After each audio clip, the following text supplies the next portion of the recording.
সুধী ভক্তবৃন্দ, সকলকে আনন্দিত জয়গুরু। আজ আমরা শুনব এক অলৌকিক জন্মকথা, শ্রী শ্রী ঠাকুর অনুকূল চন্দ্রের আবির্ভাব।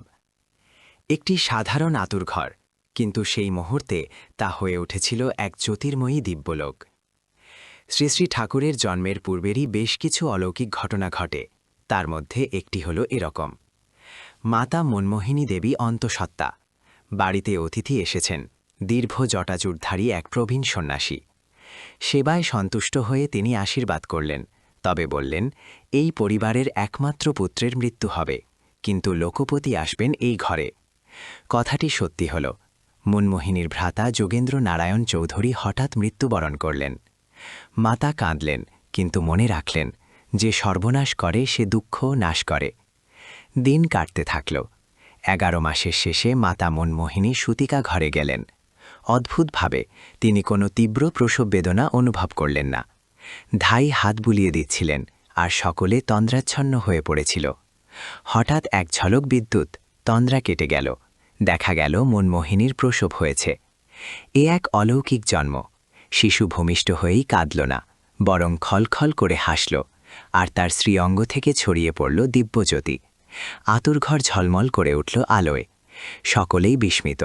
শিশুটি সাধারণের চেয়ে বড়, সুন্দর, সুঠাম, মণ্ডিত মস্তক, বিস্ফোরিত দৃষ্টি, হাস্যময় মুখ।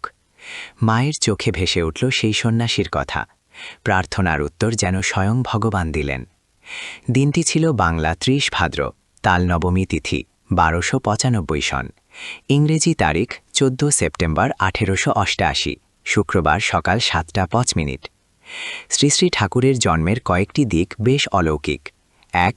শ্রী শ্রী ঠাকুর জন্মাবার সময় মাতা মনমোহিনী দেবী কোনো প্রসব বেদনা অনুভব করেননি। 2. জন্মের আগে ও পরে কিছুক্ষণ সকলে তন্দ্রাচ্ছন্ন ছিলেন। 3. জন্ম মুহূর্তেই তার শ্রীঅঙ্গ থেকে দিব্যজ্যোতি বেরোতে থাকে। 4. শিশুটি কাঁদেনি, বরং হাসতে হাসতে আলো ছড়িয়েছে। 5. সাধারণ শিশুর চেয়ে তিনি ছিলেন বড়, সুন্দর ও সুঠাম। মণ্ডিত মস্তক, দীপ্ত দৃষ্টি, হাস্যময় মুখ সবাইকে মোহিত করেছে।